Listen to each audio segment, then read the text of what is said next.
In the shining halls of the Galactic Council, laughter filled the air. Alien voices echoing through the chamber as holograms of human ships flickered above the round table. They laughed at the sight of old Terran cruisers, scratched and worn, flying through the dark void like relics of a forgotten age. "Primitive machines," one alien snorted, his scales shimmering blue under the lights.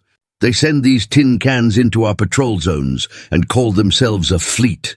The room burst into laughter again, their long tongues clicking in mockery. At the far end of the table sat the human ambassador. Ryan Holt, his uniform black, his face unreadable. He had not said a word since the meeting began, but his cold eyes scanned every alien who dared to laugh at his kind. The council leader, a tall insectoid named Vorsk, slammed his claws on the table and sneered, "Earth should remember its place. You are surrounded by hundreds of species, stronger than you, wiser than you, older than you, yet you dare to build warships as if you belong among us." The aliens clapped their limbs in agreement. Ryan did not move. He simply looked up at the hologram of Earth displayed above the council table, blue and calm. His voice, when it came, was quiet. "You think weakness is what defines us," he said. "But you mistake silence for fear." Vorsk laughed, the sound sharp like breaking glass. "Your silence means nothing." Outside the chamber, millions of light years away, a massive ship drifted through the darkness of space. It moved without sound, without a visible engine trail. Its name was Erebus, the first and only warship of its kind. Hidden from every galactic sensor, its armor reflected no light. Its systems ran on technology no alien could yet understand. Deep inside the bridge, Commander Vale stood before a glowing display, his face calm but his eyes tense. "Are the council frequencies locked?" he asked. "Yes, sir," replied a young officer. "They're transmitting live as we speak." Vale folded his hands behind his back. "Then they'll see us soon enough." Back at the council, a sudden alarm interrupted the laughter. Red lights blinked along the walls. "Unscheduled signal detected," said the council technician, his tentacles shaking as he worked the console. "Source unknown. Mass reading beyond standard limits." "What kind of reading?" Vorsk demanded. The technician hesitated. "Too big for any ship." "It's like a small moon," laughter began again. "A moon?" one alien barked. "Perhaps Earth finally threw a rock at us." But the laughter didn't last long. The hologram shifted, showing a black shape emerging from hyperspace, massive, silent, and darker than the void around it. The room grew quiet. Ryan slowly stood up, his calm voice slicing through the silence. "That's not a rock," he said. "That's Erebus." The council members exchanged nervous glances. "Impossible," Vorsk hissed. "Your kind doesn't have that technology." Ryan only smiled faintly. "You were too busy laughing to notice." The alien technicians scrambled to analyze the signal. "It's approaching the outer defense line," someone shouted. "They're hailing us." "Ignore it," Vorsk ordered. "They have no right to contact this council." The message came anyway, transmitted through every frequency at once. A deep, steady human voice filled the hall. "This is the Terran Warship Erebus. Stand down your weapons." The voice was followed by silence. Cold and heavy, Vorsk leaned forward, his mandibles twitching in irritation. "Send a response," he barked. "Tell your captain to retreat before we destroy him." The hologram flickered again, showing hundreds of alien warships moving into formation, beams of light charging across their hulls. "They're locking weapons," Ryan said softly. "You might want to reconsider that," Vorsk snarled. "Your human ship will burn like paper." The alien fleets fired at once, bright energy bolts slamming toward the black silhouette of Erebus. Then something strange happened. The beams vanished before they touched its surface, absorbed into nothing. The council chamber went dead silent. "What happened?" someone whispered. The technician's voice trembled. "Their weapons had no effect. It's like space itself swallowed them." Another voice came through the speakers, the same deep human tone as before, calm and almost sorrowful. "You wanted to test our strength," it said. "Now you'll learn what fear feels like." In the next second, dozens of alien ships flickered on the hologram. their lights dimming, their engines cutting off one by one. Panic spread through the room. We're losing ships. Entire squadrons are going dark. How? Vorsk shouted. What are they doing?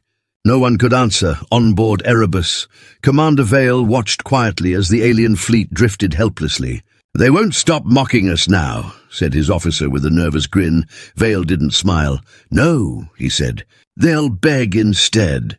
A faint pulse of blue light rippled across Erebus's hull, and another dozen alien cruisers went silent. Sir, the Council is requesting a ceasefire, said the com officer. Vale's eyes narrowed. Ceasefire? They started a war of words long ago. Now they'll hear the echo. He turned to the screen where the council chamber appeared live. The aliens looked terrified. Vorsk's proud posture had broken into panic. Ryan stood at the end of the table, his face still calm. Now you understand, he said.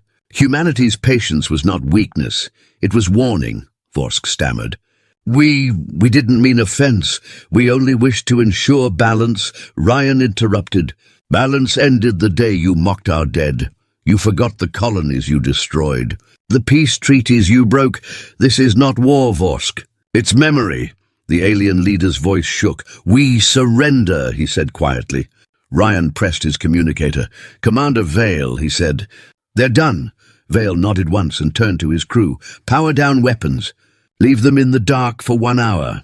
The hologram of Erebus slowly faded from the sky, leaving only static behind. In the chamber no one spoke. The once proud alien council sat trembling as the stars outside flickered like cold eyes watching. Ryan picked up his briefcase and began walking toward the door. You said humanity was too young to stand among you, he said without turning. Remember today, you'll never laugh at us again. And as he left the chamber, far beyond in the blackness of space, Erebus disappeared into the shadows, silent and unseen, carrying with it the one truth every alien now feared, that humanity had never been weak, only waiting. The stars burned quietly in the endless dark as the Terran Warship Erebus glided through the void, silent and watchful inside the command deck. Lights pulsed like slow heartbeats. The crew spoke in low voices, their faces tense but focused. Commander Vale stood at the center, his hands behind his back. His gaze never left the giant holographic display, showing the alien fleet scattered across space. They're retreating, said Officer Lin. Her tone uncertain. Their flagship is damaged. Their formations are broken. They're afraid. Vale nodded slowly. Fear is not enough, he said. They laughed at us for centuries. They need to remember this moment. From his seat, the ship's AI Athena spoke with calm precision. Multiple transmissions detected, Commander. Council fleets requesting ceasefire negotiations. Vale's voice remained cold. They mocked peace once. Now they can keep their silence. The room went quiet again. Outside, the Erebus drifted between the wrecks of alien cruisers. Massive ships now powerless and adrift like broken toys. The darkness around them was filled with faint lights of explosions, fading into dust. Sir, Lin whispered, what if they call for reinforcements? This fleet belongs to the Arkan Dominion. They won't take this humiliation quietly. Vale finally looked up. Let them come, he said. The galaxy must know what a Terran warning feels like. Back at the Galactic Council, panic filled the chamber. The alien delegates shouted over each other, demanding answers. They destroyed an entire armada, screamed a reptilian general. With one ship! Another slammed his clawed hand on the table. They said Earth was harmless. Who gave them permission to build such a weapon? The leader Vorsk sat trembling, his arrogance gone. We underestimated them, he said softly. We thought they were still the same broken race after the colony wars. One of the advisors leaned close. Do we fight back? Vorsk's eyes narrowed. No, not yet. We must know what they've built, find out everything about this Erebus. While chaos erupted in the council, a deep hum ran through the Terran Warship. The engineering bay glowed faint blue, lines of code running down the walls as Erebus systems synchronized. Commander, Athena reported. Long-range scanners show multiple warp signatures forming near the edge of the sector. Estimated arrival time, 6 minutes. Vale's jaw tightened. "Reinforcements," he muttered. "Activate cloaking field." The lights dimmed, and the stars outside seemed to fade. Erebus vanished from every radar, disappearing into the dark. "Power levels stable," Lynn said quietly. "They won't see us coming." Vale turned to her. "Good. Now let's see what their arrogance costs them next." Moments later, space tore open as dozens of alien ships jumped into the sector. Their engines burned white as they formed a circle around the wrecks. "All units, scan the area," ordered Admiral Zorath, the Arkan fleet commander. "Find the human vessel." But the screens showed nothing, only silence and dead ships. "Impossible," Zorath growled. "A ship that large cannot just disappear." His sensors officer hesitated. "Sir, there's a shadow on the far side of the wreck field, but it's not reflecting any signal." Zorath's eyes narrowed. "Fire on it." The fleet unleashed a volley of plasma rounds. The blasts struck only empty space, leaving ripples of light behind. Then a voice echoed across their comms. Deep, clear, and unmistakably human. "You're trespassing." Every alien froze. "Identify yourself," Zorath demanded. "This is Admiral Zorath of the Arkan Dominion. You are violating interstellar law." The voice replied, calm and cold. "You attacked unprovoked. You broke peace. The law you speak of burned with your first shot." The comms went dead. "Charge all weapons!" Zorath shouted, "Find that ship!" But the Erebus was already moving. Its dark hull emerged from the shadow of a wrecked cruiser like a ghost. Its engines whispered as it slid into position above the fleet. Then a low pulse echoed through the void. Inside the alien ships, alarms screamed, lights flickered and died, one after another. "Our systems are failing," shouted a pilot. "We've lost gravity control." Zorath slammed his fist against the console. "How are they doing this?" No one had an answer. One by one, ships began drifting, powerless. The Erebus didn't fire a single visible weapon. It was as if space itself obeyed its command. Commander Vale stood still, watching the hologram of the enemy fleet crumble. "They can't comprehend what's happening," he said softly. "And that's exactly the point." Athena's voice followed. "Message from the Council. They request to open peace communication." Vale gave a faint smile. "Record this transmission." The hologram changed again, showing the alien council leaders, their faces pale with fear. "Commander Vale," Vorsk said, his voice shaky. "We seek peace. We were wrong to attack your people. End this, and we will negotiate." Vale leaned closer to the screen, his expression unreadable. "Peace," he repeated quietly. "You laughed when we offered it before. You called us violent for defending ourselves." Vorsk looked desperate. "We made mistakes. You thought wrong," Vale interrupted. His voice dropped lower, colder. "We don't need your peace anymore." He ended the call. On the bridge, the crew exchanged nervous looks. "Sir," Lynn asked, "are we really ending all diplomacy? What if this spreads too far?" Vale turned toward the observation window, the stars reflected in his eyes. "Let it spread," he said. "Let them all know what happens when you mock the last species that still believes in mercy." Outside, Erebus released a single burst of light, soft, almost invisible. Within seconds, the alien fleet went completely dark. Engines and power cores melted into silence. In the council chamber, every screen showing the battle flickered out. The last image they saw was the Terran Warship disappearing into the black. Hours later, in a quiet command center on Earth, a room full of military officers watched the reports come in. "Erebus completed mission," one said. "No human casualties." The Admiral of Terran Command, a stern woman named Captain Mira, leaned back in her chair. "The Council will retaliate," she said. "And when they do, they'll find out Erebus wasn't the only one we built." Her words hung in the air. Cold and final, in the deep of space, Commander Vale stood alone in the viewing deck, watching a distant sun rise over a dying battlefield. "Do you think they'll attack again?" Lynn asked quietly.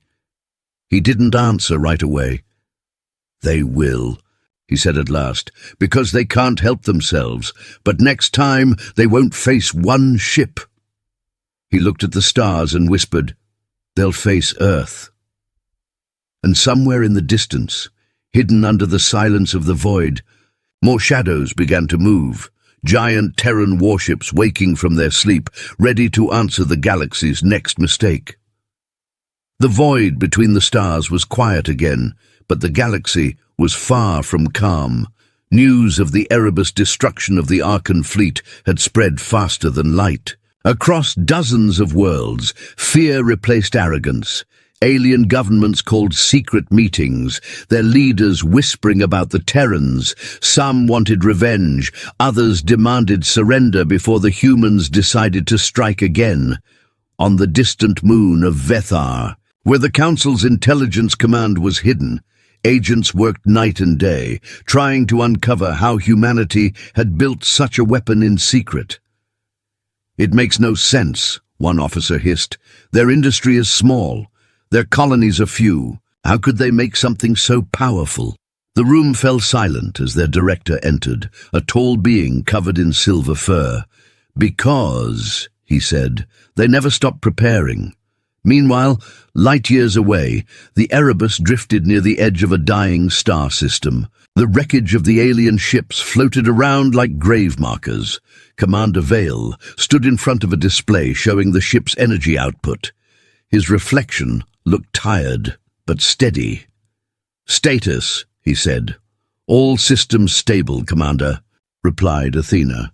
"Power core at 87%, stealth field active, long-range communications offline as ordered." Vale nodded. "Keep them offline. I don't want the Council tracing us." Officer Lin looked up from her console. "Sir, with respect, we've been running silent for 40 hours. The crew is anxious. We should contact Earth." Vale's eyes stayed on the stars. "Not yet. They're listening." A low hum filled the bridge as the ship passed through a debris field. Pieces of destroyed alien cruisers drifted by, scorched and broken. Lin stared at them quietly. "Do you ever feel sorry for them?" she asked. Vale turned slightly. "For the ones who obeyed. Maybe. For the ones who laughed while we buried our dead? Never." She lowered her head. "They called us monsters once." Vale's voice hardened. "And now they're finding out what real monsters look like." Before she could respond, Athena's tone changed. "Unidentified signal detected. Bearing 064. Distance close." Vale straightened. "Show me." A small hologram flickered to life, showing a faint signature. "Looks like a distress beacon," Lin said. "Origin unknown." Vale frowned. "Broadcast the content." A soft, broken voice filled the air. "This is Captain Tharos of the Arkan vessel Lurian. We are stranded, life support failing, requesting aid. Anyone, please." The bridge went silent. "A survivor," Lin said. "Could be genuine." Vale's expression didn't change. "Or bait. We can scan for weapon energy," she suggested. "They may just be dying out there." Vale hesitated, then nodded. "Plot an approach. Low speed. Cloaking maintained." As Erebus glided toward the drifting ship, the screens showed the Lurian barely intact. Its hull was torn apart, life pods empty, lights flickering weakly. "No power signatures, no weapon systems," Athena confirmed. "Only a single life form detected." "Bring us within 1,000 meters," Vale ordered. "Prepare the docking drone." Lin hesitated. "Sir, you're not actually going over there, are you?" He gave a small grin. "Not me, but I want eyes inside." A small probe detached from Erebus, floating through the void toward the broken alien vessel. Its camera feed came online. Showing twisted metal, floating debris, and silence, the drone entered a corridor. Walls scorched, oxygen levels near zero. Then, movement. A faint figure crawled out of the shadows, its skin pale, eyes wide with terror. "Captain Tharos," Vale asked through the speakers. The alien froze, staring into the camera. "You human," it whispered. "You came." "We're here," Vale replied. "You sent the distress call." The alien's voice trembled. "They told us Earth was weak. They lied, didn't they?" "Yes," Vale said softly. "They did." Tharos looked around nervously. "Please, my crew is gone. The Council abandoned us. We were told to die quietly." "Then you know what happens next," Vale said. His voice held no hate, only truth. "You're not the first they sacrificed." Suddenly the drone's signal glitched. The image shook violently. "Commander!" Lynn shouted. "We're losing feed." "Athena, pull the drone back," Vale ordered. The screen flickered, then showed something behind Tharos. A second figure, tall and armored, stepped into view. "What is that?" Lynn gasped. The creature's armor bore the insignia of the Council, not the Arkan fleet. "It's a plant," Vale realized. "They wanted us to take the bait." The armored figure turned toward the camera, its visor glowing red. "Terran Warship," a mechanical voice said. "You have been found." The feed cut to static. "Incoming energy surge." Athena warned, "Multiple ships decloaking." Space exploded with light as a dozen Council stealth cruisers appeared. "Weapons already firing." "Brace!" Vale shouted. The Erebus shuddered as plasma bursts hit the shield barrier. "Shields holding at 90%, Lynn reported. "They were waiting for us," Vale growled. "So they've learned to hide." He smiled grimly. "Good, so have we." "Athena," he said sharply, "deploy counter-mirage, full spread." The ship pulsed with blue light, then seemed to split into 5 identical copies across the stars. The alien cruisers fired wildly, confused by the illusions. "They can't lock target," Lynn said. "Excellent," Vale replied. "Let's end this quietly." The Erebus disappeared again, reappearing behind the lead cruiser. "Targeting engines," Athena said. "No, not engines," Vale corrected. "Life support." A pulse of invisible energy rippled through the void. The alien ship went dark instantly, frozen in silence. "Next target," Vale said. "Calm as stone within minutes." Half the fleet was disabled. "They're retreating," Lynn shouted. "Good," Vale replied. "Let them run." Fear spreads faster than fire. As the last enemy ship vanished into warp, the bridge lights steadied. The crew exhaled together. "Sir," Lynn said softly, "that was a trap." Vale nodded. "And they failed again." Athena's voice echoed through the calm. "Commander, message from Earth Command received through Relay Channel 7. Vale turned. "Read it." "New orders," she said. "Return home immediately." "Project Tombstone has been activated." The crew exchanged uneasy glances. "Project Tombstone?" Lynn asked. "I thought Erebus was the project." Vale's expression darkened. "No," he said quietly. "Erebus was only the beginning." As the ship turned toward Earth, the stars ahead shimmered faintly. Something vast moved in the darkness beyond them, unseen but alive, and though no one on the bridge spoke it aloud, they all felt it, the sense that the war had only just begun. The Erebus cut through the darkness like a blade, its black hull glowing faintly under distant starlight. Inside the bridge, tension hung heavy in the air. Commander Vale stood silent as Athena's calm voice filled the room. "ETA to Earth orbit, 6 hours. Officer Lynn glanced up from her screen. "Sir, Earth Command's encryption on that last message was strange. It didn't come through the usual relay." Vale's eyes narrowed. "Explain." "It came through an old code," Lynn replied. "One we haven't used since the colony rebellion." Vale frowned. "That code was buried decades ago. Only High Command should still have access," Athena added softly. "Unless someone else woke it up." Silence followed. Broken only by the hum of the engines, Vale turned to the viewport, watching the blue light of distant stars pass by. "Project Tombstone," he murmured. "They've reactivated it, but why now?" Lynn's voice trembled slightly. "Maybe they found something, or someone." Vale didn't answer. He remembered the project's purpose, the creation of ships like Erebus to defend humanity if the galaxy ever turned against them. But only 3 prototypes were ever built, and only one launched if the others had been completed. The galaxy would never recover from what was coming. As the Erebus entered the Sol system, the familiar sight of Earth appeared on the screen. Blue, alive and peaceful, but something was wrong. "Commander," Athena said, "orbital defense stations are not responding. Long-range scanners show unusual power surges in the North Atlantic region." Lynn's eyes widened. "Sir, that's where the Terran command base is." Vale leaned closer. "Patch visual feed." The hologram flickered, showing a massive storm swirling over the ocean.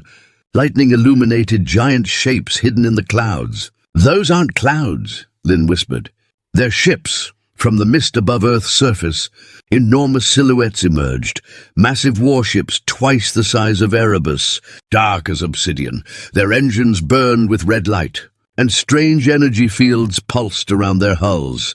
"Identification?" Vale asked sharply. Athena hesitated. "Unknown, no registration, no IFF codes." Vale's expression hardened. "Earth doesn't build ships without tags." The screen zoomed in on the largest vessel. And the crew gasped. The hull read, "Tombstone Prime." "Impossible," Lynn breathed. "That ship was never finished." Vale's voice was quiet.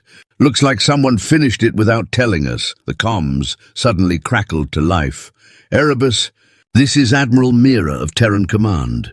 The familiar voice of the woman Vale once served under echoed across the bridge. "Welcome home, Commander." "Admiral," Vale said. "We received your recall order, but something's not right." "What are those ships doing in the atmosphere?" Mira's tone was calm but cold. "Those ships are the future, Commander." "Humanity cannot hide any longer," Vale frowned. "Project Tombstone was meant for defense, not domination," Mira replied. "The Council has declared Earth a threat. They're building a coalition fleet to destroy us. If we wait, we die." Vale's voice sharpened. "So you plan to strike first?" "Not just strike," Mira said. "We end it." She paused. "Erebus has proven what one Terran ship can do. Now imagine 20. Lynn looked at Vale, her eyes full of unease. "Sir, she's talking about total war." Vale's jaw tightened. "Admiral, if we do this, the galaxy will burn. Billions will die." Mira's reply came without hesitation. "Then let it burn. They mocked us, enslaved our colonies, destroyed our fleets. This time we decide who rules the stars." The comms went silent. Athena spoke softly. "Incoming transmission from the Alien Council. They've detected Earth's new fleet and are requesting immediate dialogue." Vale turned to Lynn. "Prepare the channel." The hologram shifted, revealing Vorsk and the other alien leaders, their faces pale with fear.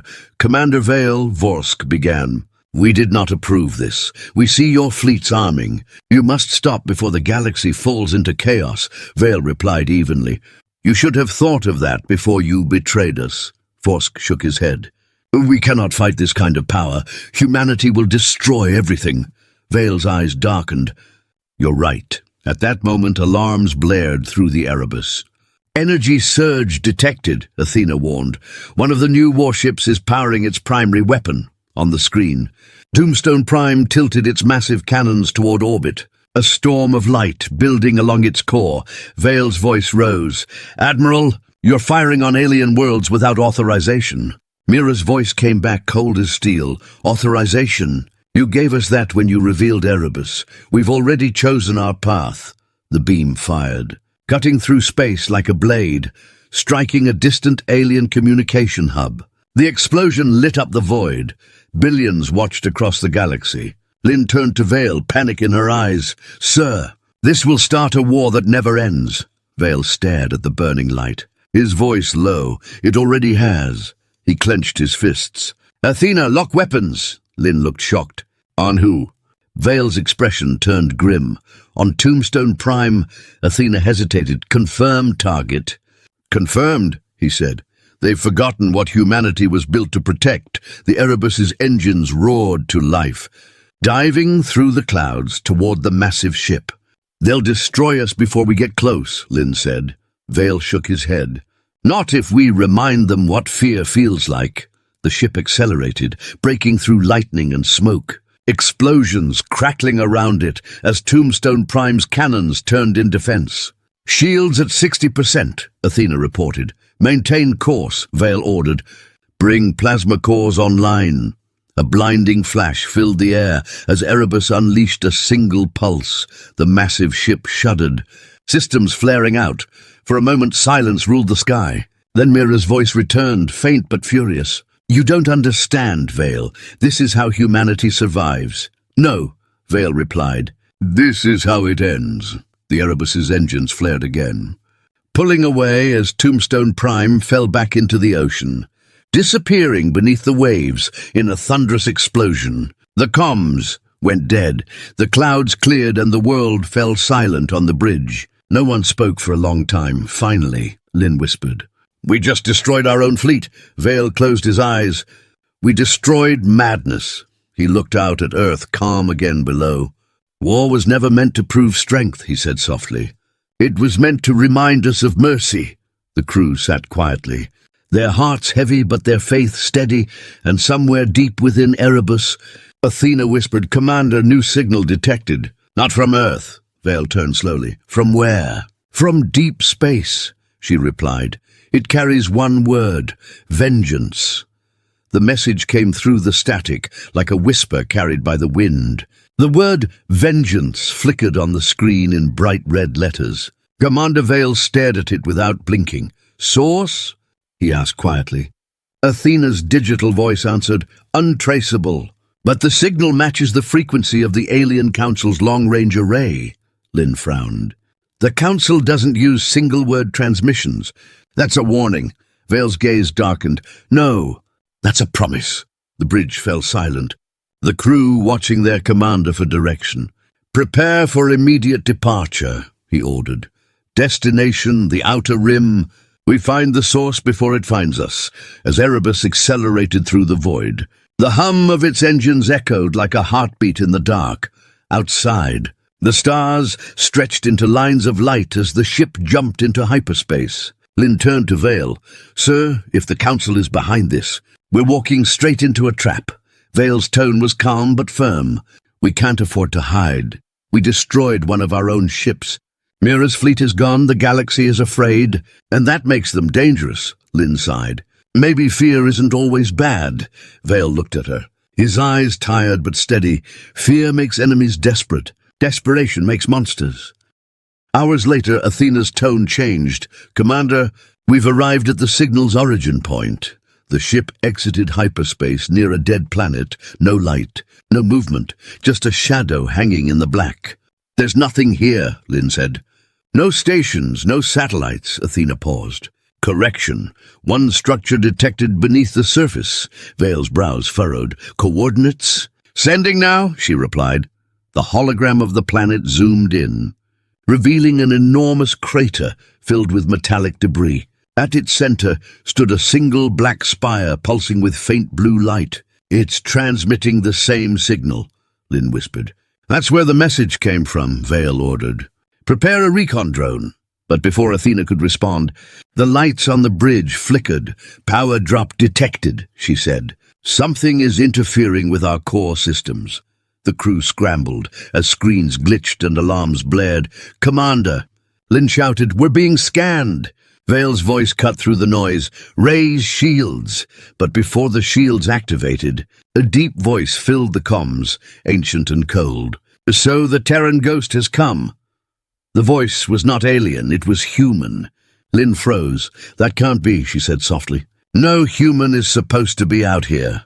Vale's eyes narrowed. "Open a channel." The static cleared, and the screen showed a man in a dark command suit standing before the glowing spire. His face was scarred, his eyes sharp and empty. "Commander Vale," he said. "I've been waiting for you." Vale's breath caught. "Captain Renard," he whispered. The crew exchanged shocked glances. Renard had been reported dead 10 years ago during the secret Tombstone trials. "You're supposed to be dead," Vale said. "I was," Renard replied coldly. "Until Earth decided I was more useful forgotten." Vale clenched his fists. "You built this signal," Renard nodded. "The Council didn't send vengeance, I did. Humanity betrayed itself long before the aliens ever tried to." Lynn's voice shook. "You're behind the Tombstone Prime launch." Renard smiled faintly. "Not just that, Commander. I built it. Mira only finished what I started." Vale's voice hardened. You turned our defense project into a weapon of destruction. You made us no better than the Council, Renard's tone sharpened. Better? We were never equal. They treated us like dust under their feet. Humanity will never survive through mercy, only through fear, Vale's voice rose. You're wrong. Fear doesn't make peace. It only delays extinction. Renard tilted his head. And what did peace give you, Vale? Burned colonies, slaughtered civilians, a galaxy laughing while your people begged for air? His words hung heavy in the air. You think they'll ever stop? He continued. They'll rebuild. They'll come again, and next time they won't stop at Earth. Lynn stepped forward. So your plan is to destroy them all? Not destroy, Renard said. Control. I'm building a fleet powered by the same core as Erebus. One command signal. One voice, mine. Vale's expression turned to steel. You're insane, Renard smiled. No, I'm necessary. The ground beneath him began to tremble as energy rippled through the spire. Athena's voice cut in. Commander, massive power buildup detected. The structure is charging a planetary cannon. Vale turned sharply. He's using the planet as a weapon. Yes, Renard said, and its first target will be Earth. Vale slammed his hand on the console. Athena, prepare weapons. Target that spire. Already locked, she replied. Firing on your command. Vale's voice dropped. Cold and steady fire, a pulse of light erupted from Erebus. Striking the planet's surface, for a moment it seemed to work, but then the energy vanished. Absorbed by the spire. No effect, Lynn said in disbelief. It's absorbing our fire. Of course it is, Renard said through the comms. I built Erebus. I know every weakness it has. The spire glowed brighter. Lightning crawling across its surface, Vale's jaw tightened. He's going to fire soon, Lynn whispered. We need another way. Vale stared at the screen for a long moment. Then said, Athena, access internal system override. Begin self-link sequence, Commander, Athena warned. That process will drain the core and risk total destruction.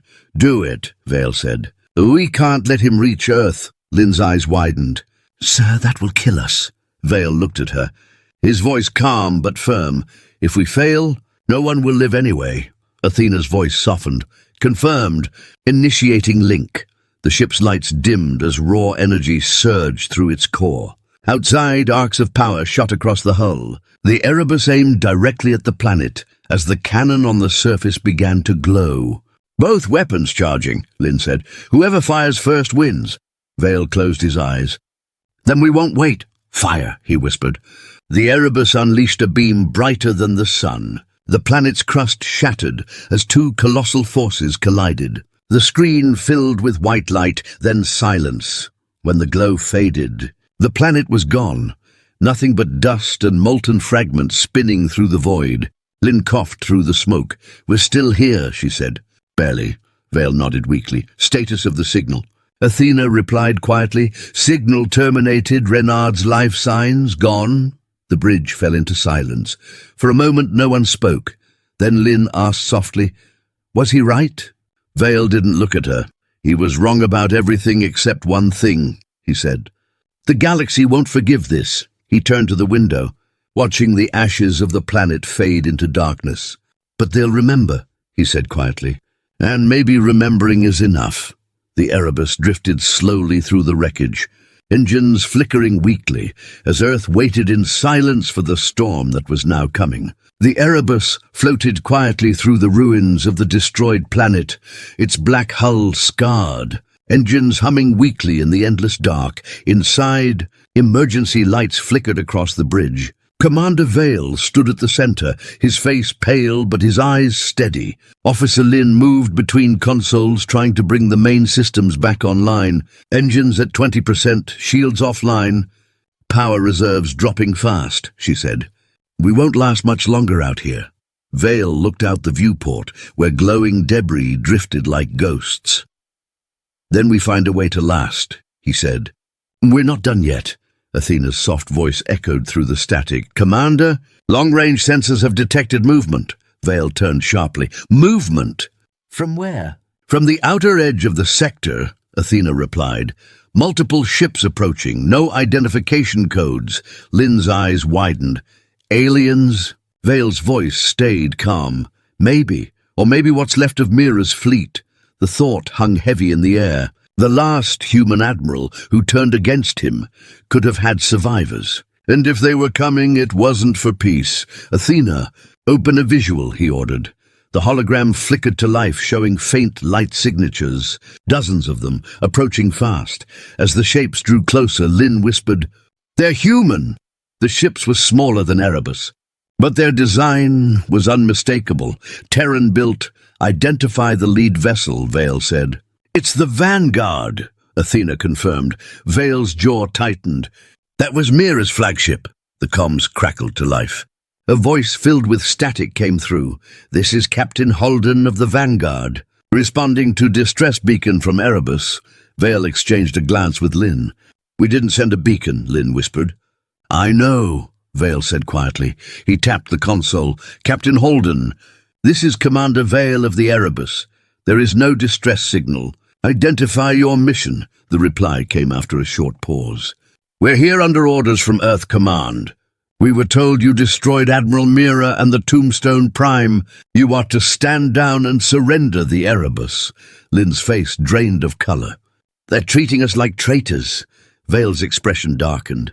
"Of course they are. They're afraid of what we've become." He pressed the comm again. "Captain Holden, Erebus is no enemy of Earth, but I will not surrender this ship. You don't have a choice." Holden's voice replied coldly. "You've caused enough damage, Commander. Humanity needs control again." Vale's voice lowered, steady and dangerous. "Control without conscience is tyranny." Athena spoke suddenly. "Incoming weapons lock." The warning lights turned red. "They're preparing to fire," Lynn shouted.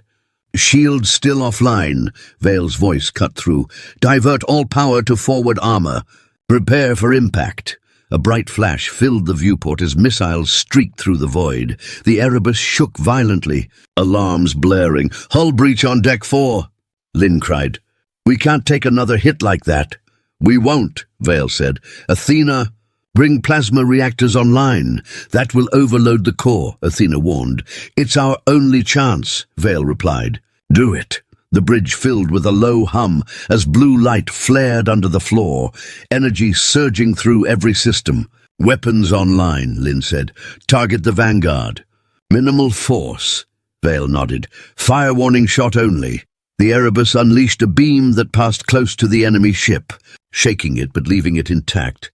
"That was a warning," Vale said into the comms. "Stand down. We're not your enemy." Silence followed for a moment. Then Holden's voice came back, softer now. "Commander, we've been told lies. Earth Command said you betrayed humanity," Vale replied. "I fought to save it, not destroy it," Lynn added quietly. "Sir, they're lowering weapons." Relief washed across the bridge for only a moment before Athena interrupted. "Wait, new signature detected." The hologram zoomed out, showing a massive shadow forming behind the fleet. "Unknown vessel approaching." "Mass exceeds Tombstone Prime." "Impossible," Lynn whispered. "No one could build something that big." Vale stared at the display, his voice low. "They could, if Renard wasn't the only one working on Project Tombstone." The new ship emerged from the void, blacker than space itself, its surface alive with moving lights, a deep red glow burning at its core. "It's broadcasting," Athena said. "Message incoming." The voice that filled the bridge was cold and mechanical. "This is the Harbinger, last weapon of Project Tombstone. Humanity's final judgment begins." The ship's cannons began to charge, crimson energy gathering like a storm. "That's no AI," Lynn said, her voice trembling. "That's Renard's system running on full automation." Vale's expression hardened. "He's dead, but his creation isn't," Athena spoke quickly. "Power readings are beyond anything we've seen. It could destroy every ship here." Vale looked at the hologram, his mind racing. "If we can overload its core before it fires, it might shut down." "That will require a direct hit to the reactor," Lynn said. "Which means we get close," Vale nodded. "Then we go in." The fleet moved aside as Erebus advanced. Engines burning bright. "Commander," Holden's voice came through. "You'll never survive that blast," Vale replied. "We've survived worse." The ship accelerated toward the Harbinger, dodging energy blasts that tore through the void. Armor down to 40%, Athena reported. Keep steady, Vale ordered. Target reactor core. Lock fire control. Lynn's hands shook over the console. Locked. Fire everything, Vale commanded. The Erebus released a storm of plasma bolts, each one striking the Harbinger's hull, explosions rippling across its surface. Reactor overload beginning, Athena said. But the core is unstable. The Harbinger's main cannon began to glow brighter, preparing to fire. It's too late, Lynn shouted. Vale looked calm. No, it's not.